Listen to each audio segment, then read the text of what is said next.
E aí, galera, tudo bem? Como é que vocês estão? Espero que vocês estejam bem. Estamos voltando aí com a parte 2 da, na minha opinião, aí talvez a melhor entrevista que o Enéas já deu. E bora continuar essa parada aí.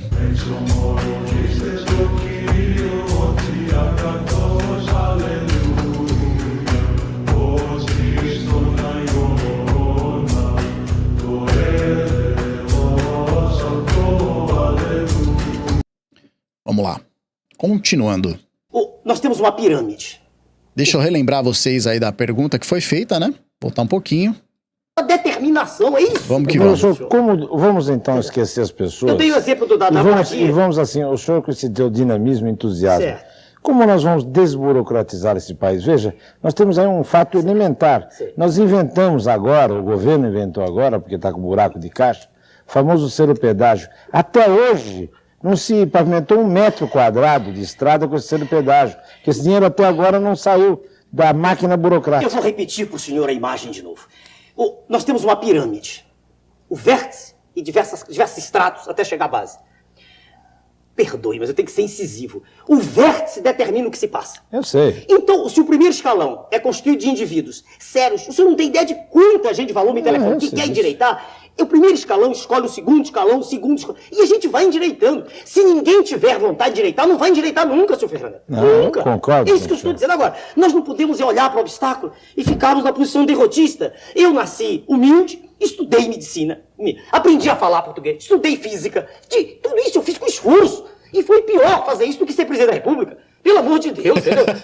O país é governável. As realizações todas estão todas... Se o senhor olhar, eu vou cortar até a frase do meio. Se olhar para os programas dos candidatos, eu fico impressionado. Que há coisas belíssimas ali. Só que não vão fazer nada. A gente sabe disso. E já estiveram em outras posições, não fizeram nada.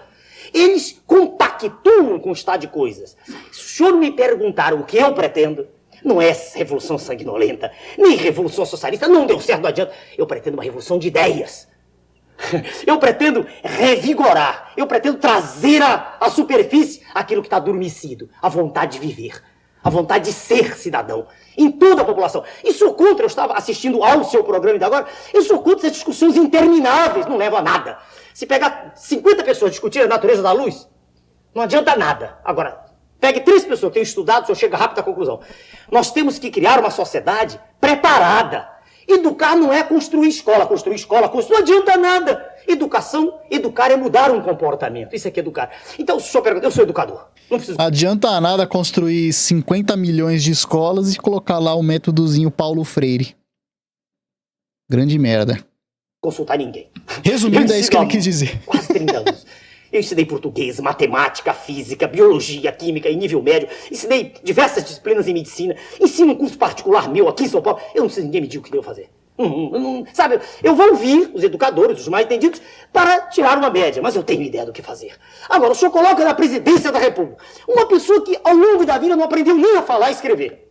Nem a falar, não estou falando desse cidadão do PT, pelo amor de Deus, esse é um senhor que... Do Lula. Operário, não estou falando dele. Falando dos outros, que tem diploma.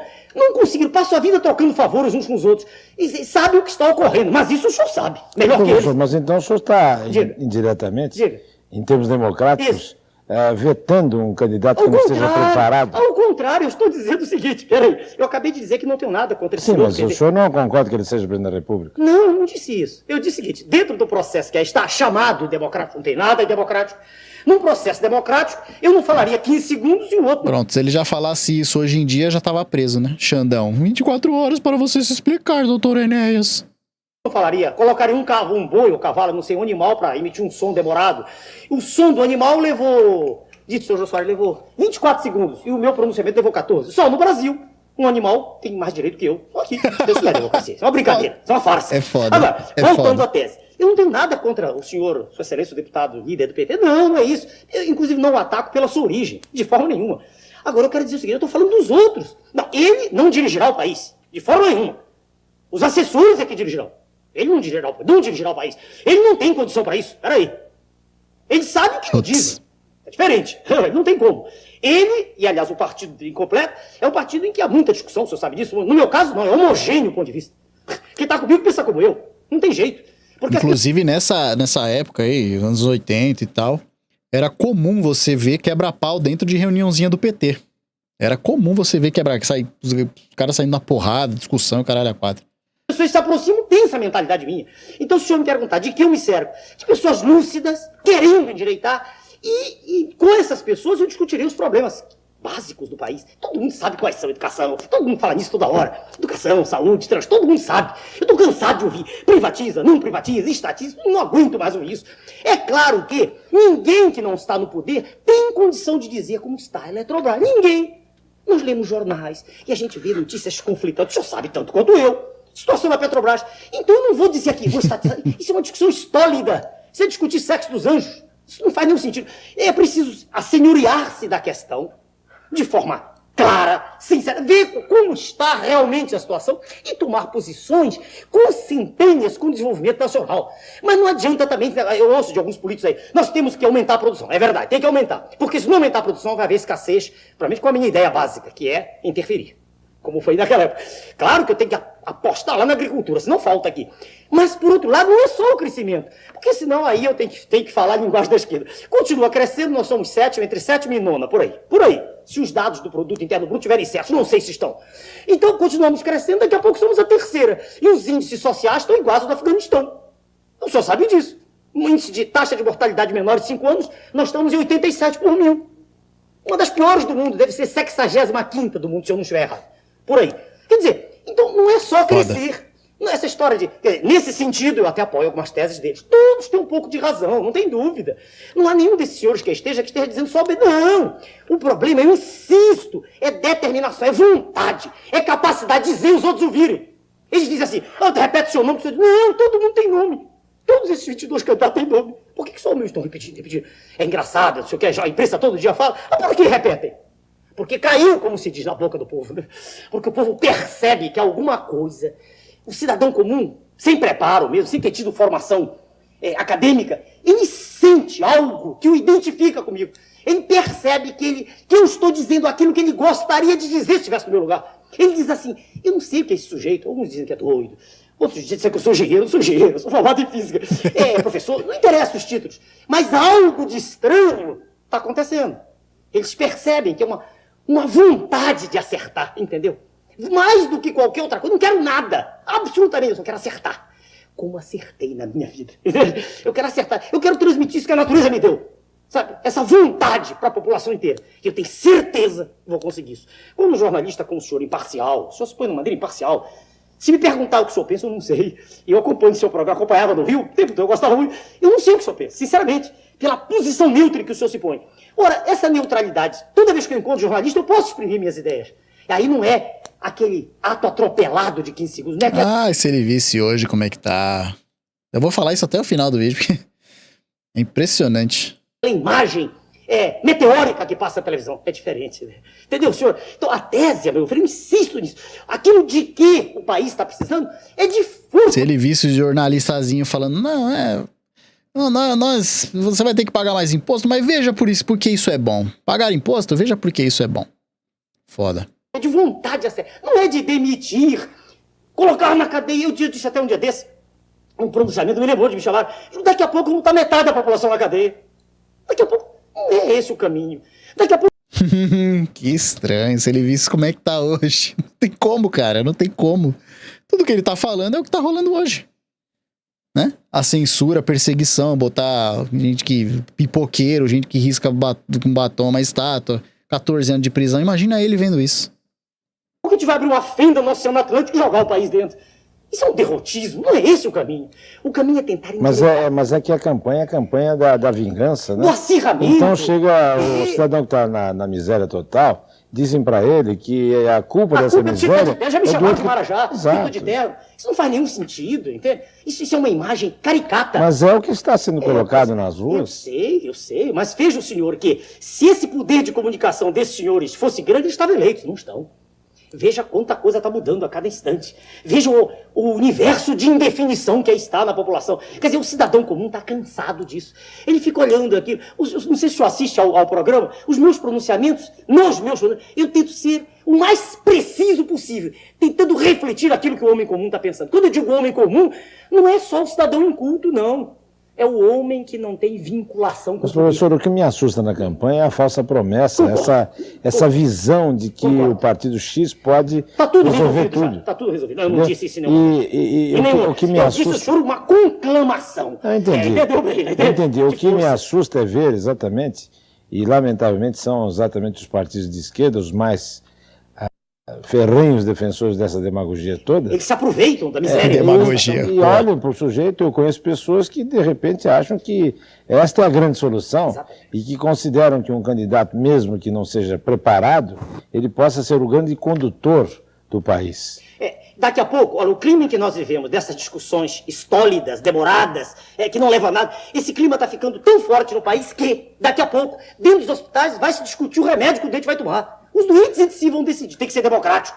Isso é um absurdo. Isso aí. Que puta exemplo. É isso aí. É isso mesmo. Foi dar voz pra quem não tem capacidade. É isso que ele fala do Lula. Você não pode dar... A democracia, se ela... foda é isso. E o Olavo falava muito disso. Que a democracia por si só é um grande problema, cara. Porque se você der a opção de escolha e liberdade... de 100% para 100%, vai dar merda. Sabe como é que quem está no poder hoje chegou ao poder? Democraticamente eleitos. Agora, tenta democraticamente retirá-los do poder. Me fala um ditador que caiu sendo votado para sair. Foda. As pessoas têm que discutir aquilo que entendem. Não tem sentido o senhor colocar numa mesa 10 pessoas aqui, se nenhum é médico, para discutir o que vai fazer insuficiência cardíaca. Só vai ser besteira, entendeu? Eu vejo, discutir, por exemplo, sobre ecologia, tem que ser pessoas que conheço, como disse aquele professor que estava aqui há pouco, eu não sei o nome dele. Eu fiquei olhando sensatas as pessoas. Pessoas que conhecem o assunto. Eu ouço gente falar energia nuclear. Meu Deus, a maioria das pessoas que falam não sabe nem o que é energia, nem o que é nuclear. Não sabem nada disso e ficam falando, dizendo bobagens uma atrás das outras. E não há ninguém que se levante e fica bom parar com isso. Discutem-se assuntos. Quem discute o assunto é a pessoa que entende o assunto. Eu não posso perguntar para a população o que eu vou fazer com a educação. Isso é um absurdo. Não tem sentido nenhum. Eu tenho que conversar com pessoas que eduquem. Eu não posso estar num gabinete sentado em Brasília e dizer que eu sou educador sem nunca ter educado ninguém. Eu tenho que ter passado pelo... Como é que eu posso falar de religião se eu nunca estive metido em religião? Mas o senhor, assim, desclassifica a maioria dos candidatos. É verdade. Não, a maioria não. O senhor me perdoe. Se eu crescer... Mas a ideia é justamente essa. Não é pra todo mundo, não tem que ser pra todo mundo. É que nem você deixar detento votar. Não é pra... Não pode. Eu já acho que quem é analfabeto não deveria ter direito ao voto, porque não tem capacidade de entender pelo próprio analfabetismo. Eu não tô falando isso de maneira pejorativa, eu tô falando de analfabetismo e analfabetismo mesmo. Não tem maneira de entender o que tá acontecendo, não tem visão do que vai acontecer e do que acontece. Haja visto o Lula prometer picanha e cervejinha e todo mundo ter votado nele. Detento não pode votar, tá? Não pode ter direito ao voto, tá? E mais um monte de coisa, tá? Pra mim tinha que ser exigido o exame toxicológico e a porra toda pra poder votar, né? Sem urna eletrônica, obviamente. Tinha que voltar pro papelzinho. Igual foi na Bolívia, cara. Na Bolívia. Tem lá papelzinho, saiu, botou lá na urna, os caras conseguem conferir, fazer avaliação deles paralelamente ali, conseguir conferir. Aqui não. A Bolívia, tá bom? Você lembra do Evo Morales? Pois é. Levo crer. Se eu acreditasse, eu não teria entrado no processo. Eu já lhe disse, eu insisto. Se perder, o senhor estou dizendo em todos os programas, eu não sou vereador, candidato a deputado, isso é o número de votos. Nada. Não quero nada. Eu não gosto do modo como isso está sendo feito. E não acredito que nenhum desses senhores vai fazer nada. Eu estou esperando há 50 anos. E nada foi feito. 50 anos. Pelo contrário, o processo de educação no país é exponencial e assintoticamente tendente a zero. É uma curva que tende a tocar o eixo do X. A situação da educação no país é calamitosa. É terrível. Eu não abro um periódico, jornal em que eu não encontre erros terríveis da nossa língua pátria. Daquilo que é o maior patrimônio de um povo, que é a sua própria língua. E eu não vejo isso nem dos candidatos, o cuidado com isso. Nem ninguém fala nisso. Veja o senhor, olhe para a universidade, vamos dizer, vestibular de medicina, eu cito esse exemplo. De medicina não, vestibular unificado no Rio de Janeiro, o senhor deve ter acompanhado o processo. Candidataram-se 100 e tantos mil, número exato não me recordo. Confirmaram 94 mil alunos, confirmaram. 94 mil, é um número razoável. E não são pessoas pobres, hoje pobre não chega mais à universidade. São egressos de famílias abastadas ou de classe média. 94 mil, 37 mil não foram fazer a prova. 22 mil, senhor Ferreira Neto, tiraram zero. 22 mil rapazes. O que é que esses rapazes esperam do futuro? Vamos ser coerentes. É preciso... Bolsa Família, auxílio detenção.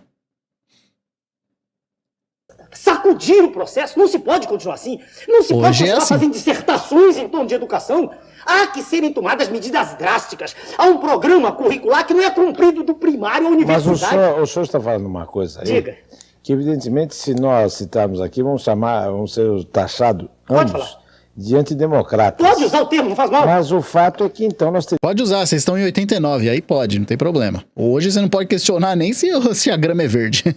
Temos que ter tido um vestibular para presidente da República. Eu gostaria de que houvesse um concurso. Nenhum desses senhores passaria. Eu estou dizendo no ar. É isso que eu estou falando. Eu estou sendo sincero. Eu não tenho medo de dizer o que penso. Não ando com segurança, eu estou dizendo sinceramente o que eu penso. É isso. Se houvesse um concurso para presidente da República, nenhum desses senhores seria aprovado. Perdoe. Olha, porque o concurso para presidente, perdoe-me, senhor, exigiria que o indivíduo tivesse, no mínimo, o que eu chamo a formação do cidadão. Soubesse o que o cerca. Mas o que o cerca não é só o que está no jornal. É aquilo que está nos clássicos. O senhor pega um indivíduo hoje, candidato a presidente da República, ele não tem a menor noção de história da filosofia, de história da ciência. Ele não sabe o planeta em que ele está. Ele não sabe nada do que o cerca. A realidade, veja, senhor, social é abrangente. Um indivíduo, um sociólogo. Certeza que é o Lula que tá na cabeça de vocês. Eu tenho certeza que é o Lula que vocês estão pensando agora. Qualquer um, escolha um bom. Ele tem uma visão científica ampla. Uma visão, como um grande jornalista. O senhor se sai bem, eu já ouvi. O senhor entrevista pessoas das mais variegadas profissões. E o senhor sempre, como ainda agora o senhor fez, o senhor coloca o entrevistado na parede. O senhor conhece o assunto. O senhor jamais estaria nessa pessoa se não conhecesse o assunto. Então, para o indivíduo presidir o país, ele tem que ter uma visão abrangente. Não me diga que é só isso. Eu não estou dizendo que é só isso. Isto é condição necessária, mas não é suficiente. Eu não iria tão longe assim. Eu mandaria apenas uma provinha de redação. De redação. Nenhum passaria. Exatamente. Concordância, veja o senhor, regência, colocação, são fatos elementares da sintaxe, que eles chamam sintaxe, por ignorância de ortoépia, não sabem nem pronunciar. Fatos elementares. Há uns que cometem erros que eu deixei de cometer quando tinha 9 anos de idade, no curso primário. Eu não entendo. E eu tenho... Aí foram lá, votaram no Fernando Henrique, votaram no Lula. Origem humilde. Eu não consigo entender. Eu digo assim, se esses cidadãos, ao longo da vida, não conseguiram aprender o mínimo que é sua língua, como é que eu vou criando o resto? Mas a grande resposta é que eles não tiveram acesso aos meios culturais. Acesso? Todos de famílias abastadas? Não. Os mais pobres, os mais modestos. O senhor não falou que veio de Mas ele é o próprio exemplo. uma origem bem humilde? Eu vim de origem humilde. E o senhor encontrou uma escola? Eu estudei escola pública, no tempo que escola pública havia de melhor. O senhor podia estudar? Escola pública, de noite? Eu posso provar tudo que estou dizendo. Eu tenho colegas vivos aí. Eu sei. Eu tenho um currículo e provo que eu estou dizendo. Não, apenas eu quero dizer que está certo. Não, mas a pessoa pode, em vez de querer só o lazer, que é o que se estimula hoje, a pessoa pode querer estudar. Eu sempre dei valor... Peraí, deixa eu terminar. Só o conhecimento humano liberta a pessoa.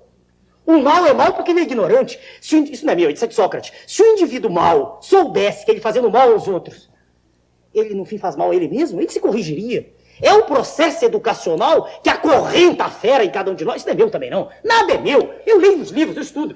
Deixa eu dizer, existe um paleoantropólogo vivo. Dr. Richard Leakey, paleoantropólogo, famoso, vivo. Cuidado que alguém vai pensar que ele joga no Corinthians. O Dr. Richard Leakey Entenderam por que não votaram no Enéas? filho de um paleoantropólogo famoso, Dr. Louis Leakey. É um homem que eu respeito muito, apesar de não conhecer a pessoa. Conheço os livros. Tá? E o Dr. Leakey diz, ele é até exagerado um pouco, ele diz que do ponto de vista inato, daquilo que a gente traz de berço, de bagagem cromossomial, ele diz que do ponto de vista de comportamento isso é zero. Eu discordo, é um exagero, né? Mas que o processo educacional tem uma força gigantesca na formação do cidadão, não tenhamos dúvida quanto a isso. Agora, professor, evidentemente nós temos aí que ouvir o que a sociedade diz, porque os líderes assim colocam. Nós sabemos que a nossa sociedade tem dificuldade, tem muita dificuldade no acesso à cultura. Agora, evidentemente, nós conhecemos as pessoas que analfabetas, rigorosamente, que conseguem aprender alguma coisa. Certo. E que se tornam pessoas de grande êxito. Sem nenhum favor. Vamos, de novo, separar. Eu tenho uma explicação clara para isso. Aqui não é dúvida, como eu tive ainda agora. Se eu perguntou sobre a briga eleitoral, eu não quis mais. Aqui eu tenho opinião definida. Vamos separar de uma vez por todas, para o cidadão que nos ouve, inteligência de cultura. São atributos absolutamente distintos. Inteligência, e ninguém sabe exatamente o que é, nem com os trabalhos memoráveis de Piaget, ninguém sabe exatamente o que é. Depende, tanto quanto a ciência odierna possa afirmar, de uma arrumação cromossomial específica. Quer dizer, na hora em que o ser espermatozoide e óvulo se juntam, na hora que o ser é gerado, algo faz com que um indivíduo seja mais bem dotado que o outro. Isso é inteligência. Ela se desenvolve até 15, 16 anos, dependendo de condições ambientais, de estímulos, de alimentação rica em proteínas. Isso está sabido. Cultura é outra coisa. É o preparo que o indivíduo adquire durante a vida. Então o senhor tem indivíduos com diplomas, preparadíssimos, desculpe, verdadeiras bestas, sabe? Perdoe, é a linguagem comum. Mas são indivíduos tão mal dotados que a gente olha, meu Deus, do que adianta diploma? E o senhor conversa com um indivíduo da favela, que não teve acesso a nada e fica impressionado com o brilho intelectual. Tá entendendo agora? No momento em que nós separemos isso, a gente se entende. Normalmente quem vai para a política é um indivíduo mal dotado, pela natureza, porque é um canalha. É um indivíduo extremamente mal dotado, é um indivíduo que quer fazer carreira fácil, que percebeu na corrida desenfreada que está aí pelo poder, eu nunca participei dela, jamais quis, eu sou realizado da minha profissão, sou respeitado. Esses indivíduos, veja o senhor, encontram um caminho fácil e não são maus por essência, eles se adaptam. Quando um não se adapta, é posto para fora do meio, é um estranho no ninho. Quando um indivíduo, dentro do processo, reage e se manifesta contra as mordomias, existe rapidamente todo um mecanismo coercitivo, que o impede de prosseguir. E outros que poderiam pensar como ele se calam. Esta é a realidade. Não adianta tapar só com peneira. O processo está assim. Eu não estou dizendo que esses senhores são assim. Eu não disse isso. Eu disse que eles ficam assim. Você sabe que nós temos que concluir aqui, mas eu estou falando que só vou dizer o seguinte, professor. Eu, às vezes, costumo dizer que as pessoas parecem papagaio, né? Repete o que dizem. Penso assim. Tem um determinado candidato, não vou citar o nome, evidentemente, que se nós interrompermos a linha do raciocínio, ele começa tudo de novo. Porque é feito aqueles meninos de Olinda, onde a gente chega lá e pede para contar a história de Olinda, eles começam a contar a história. Não responde objetivamente. Se eventualmente o senhor interromper e falar que oração e o moleque disser o horário, ele começa a história de novo. Exato, eu sei disso. Então, às vezes aqui, quando vem alguns candidatos que nós conhecemos, nós procuramos não fazer muitas perguntas, deixa eu te falar à vontade, porque a gente sabe que interrompendo o raciocínio, cortou o Memorex, né? Aquela historinha que o fulano de tal disse que é assim. Então, o senhor comigo está à vontade, o senhor sabe disso. Eu estou à vontade. Eu não sei, o senhor, quando o senhor pergunta. E o que o senhor me diz aí me traz muita tranquilidade, porque eu concordo em gênero e número de casos com o senhor. Eu acho que realmente é por aí. Agora, é o que temos, difícil, né? É difícil. Não, eu não estou dizendo ao senhor que é fácil. Não, é difícil. E é o que temos, né? É o que temos. Não, eu não tenho essa ideia, veja o senhor, tula, de que a solução está todo mundo para fora. Isso não resolve nada. Ninguém que pretende administrar, coloca todos para fora, não é isso. Não, nós não podemos ser, como dizem, elitistas, né? De querer que o candidato seja... sozinho, você não é isso. Pelo menos sabe escrever, né? Não, eu quero o seguinte, o indivíduo que chega ao poder, isso sim, foi por isso que eu menti. Não ironicamente, o Enéas, se fosse eleito presidente hoje, estaria sozinho, sem apoio de nenhum ali. Ele tem que chegar livre de compromissos, isso é o que é mais difícil aí, entendeu? Aí por isso eu me coloquei no processo. Ele tem que chegar assim. Eu terei do meu lado pessoas competentes. Mas agora, professor, só para ajudar a sua raciocínio. PDT, PNP, aliás, é tudo igual. Não há diferença nenhuma. Agora, só para ajudar a sua raciocínio. Um cidadão, digamos, despreparado. Sem nenhum comprometimento, ele seria um bom presidente? Separemos as coisas. Despreparado é uma coisa, não tem preparo. Não tem sem preparo. Sem comprometimento é outra coisa. Pois é, isso que eu estou falando. Não, eu não tenho comprometimento, estou me preparando há 6 meses. O senhor é um homem, veja bem, não é isso. O senhor é um homem culto, preparado, evidentemente, nós sabemos. Sem nenhum compromisso. Nenhum com ninguém. Vamos ao inverso. Uma pessoa que não tenha nenhum compromisso, mas que não tenha nenhum preparo. Não poderá. Perdoe, não creio. Sem preparo. Aí vem a história da assessoria. Mas a pessoa se tornará, perdoe-me dizer isso, até certo ponto um títere. Se um indivíduo, veja o senhor, não sabe o que se passa no ar... O senhor sabe por que eu estou estudando economia política há 6 meses? Senão eu não sabia o que se passava. Ele virar para mim e dizer assim, não, o choque heterodoxo é besteira. Eu tanto dizer, não é não. Não é não. Eu estou estudando. Não é não. Eu leio as opiniões dos monetaristas, dos estruturalistas. O senhor é doutor no assunto? Não mesmo. Mas não sou burro. A diferença é essa. Mas o senhor não se deixaria levar para um assessor?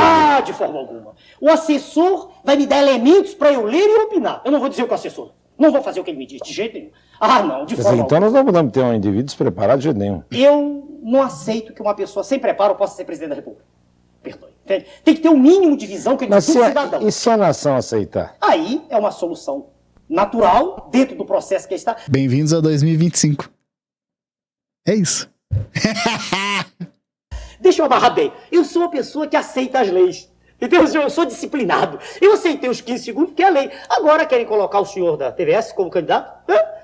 A lei tá aí, estão gritando assim. O senhor da TVS é o Silvio Santos. Puxa, como é que pode entrar em 15 dias? Mas eles se esquecem que eles fizeram as leis. A lei é essa. Se ele entrar, é um direito dele. Não tem nada contra ele. Nada contra. Pelo amor de Deus, estou no meu lugar. Aliás, se o senhor me permite, posso fazer um comentário? Por favor. É que jornais, como é comum na imprensa brasileira, escreveram em diversos locais já. Aliás, muitas coisas que têm escrito são absolutamente mentirosas. Né? Mas agora a última foi pior. Disseram que Não mudou nada. porque eu tinha sido contratado, eu era empregado da SBT e que eu ia entregar minha candidatura. Isso é um absurdo. Isso é uma mentira. A palavra que todo mundo usa, uma falácia.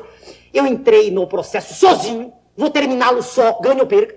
E apenas a SBT foi o primeiro canal que me convidou para falar durante 1 minuto todos os dias. Isso para mim é uma eternidade para quem fala 15 segundos. Eu aceitei. Sem ganhar um centavo, deixei claro. Fizeram instantaneamente convite, disseram, o senhor é homem de marketing, o senhor vai ficar conosco depois. Não, isso é outra questão. Eu não estou entrando para ser propagandista. É o sou professor de cardiologia, vou continuar como tal. Peraí. Então não há nenhum vínculo. Fiz questão de aceitar um convite de almoço no SBT com o chefe, o diretor de vendas, para deixar bem clara essa posição. Eu, sob nenhuma hipótese, estou apoiando ninguém, nenhum desses senhores. Ninguém. Nem estou apoiando, nem pedi apoio de ninguém. Não, para ficar bem claro isso. Porque os jornais escreveram até, veja o senhor, que forma mendaz. Escreveram assim, Enéas, com a intimidade que é natural entre eles. Enéas vende sua candidatura. Isso é absurdo. Primeiro que não há preço para isso. Não, professor, o senhor Não, sabe bem que claro, eu queria lhe pedir esse espaço. Né? nós vamos completar aqui o nosso papo. Eu vou agora entrar com um debate sobre favela. Mas eu queria dizer que o senhor significa uma ameaça. Muito obrigado, já sei disso. Uma ameaça para os Muito obrigado, isso é foda. locutores que têm que gravar comerciais de 30 segundos. O pessoal está usando meu nome aí em Belém do Pará, em Recife, vendendo. Inclusive é ilícito, né? É ilícito. Confesso ao senhor que eu fico assim, encantado de ver a sua rapidez, porque eu, de quando em vez, sou convidado a gravar um comercial e atendo. E uma das coisas mais difíceis que existe é a gente falar durante 15 segundos ou 30 segundos. É muito difícil. Então o senhor é uma ameaça para aqueles que vivem... Desgaste. Não é só para os locutores que eu não quero o lugar deles. É ameaça para esses senhores que aí estão. Professor, foi um prazer saber. Muito obrigado. Muito obrigado pela sua Muito presença. obrigado, Foi uma honra. Obrigado. Muito obrigado. Meus amigos... Bom, é isso. Por isso que eu falei pra vocês que eu acho que se não a melhor, é uma das melhores entrevistas aí que o Enéas já participou. Né? Porque na época jornalista ainda era o que é hoje, tá? Vocês não se enganem achando que era... Nossa, não, nessa época era tudo melhor. É porra nenhuma. Era nada. E é isso, você vê um cara como esse, com uma cultura dessa, com um modo de falar, como ele se expressa, o quanto ele se expressa em tão pouco tempo, falando muito, significando muito sem falar muito, e aí o povo... Então, transportando isso para a época de agora, né? É a mesma coisa, é a mesma população, é a mesma mentalidade. Os que falavam que o Enéas era louco naquela época, que falavam que o Enéas era isso, era aquilo, e não votaram, eu vou votar no que é mais certo, são os mesmos caras que elegeram o Lula, cara. São os mesmos caras que estão votando no Lula desde 2000 aí, né? Então, não mudou muito, na minha visão não mudou praticamente nada, absolutamente nada. Então, tivemos essa oportunidade, não nós, eu não, porque eu não, né, essa culpa eu não carrego, de talvez votar nesse cara, e deixaram passar. Foram escolher os carinha do sistema, foram escolher os que apareciam de gravatinha, falando bibibi durante 1 minuto, né, e tudo mais, e deixaram esse cara pra trás. Então, isso é pra vocês perceberem que um monte de coisa que ele falou ainda acontece hoje. Porque a máquina, o sistema, ele vem desde essa época se mexendo. Então, nessa época que era PT, PSDB, um contra o outro, né, quando fundou o PSDB ali, naquela época acreditavam que era esquerda e direita.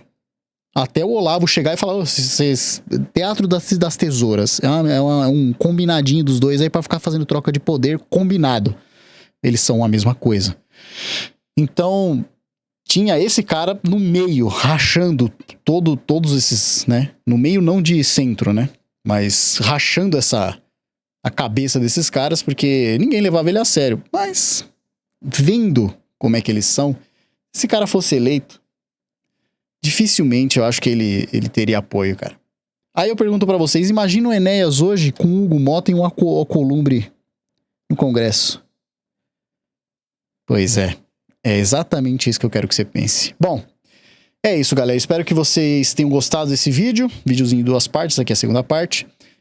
Já vou agradecer vocês aí, pedir pra vocês deixarem um comentário do que vocês acharam, deixarem um likezinho aí, compartilharem bastante esse vídeo, se inscrevam no canal também, por favor. E é isso. Eu vou ficando por aqui. Se cuidem. Até a próxima aí.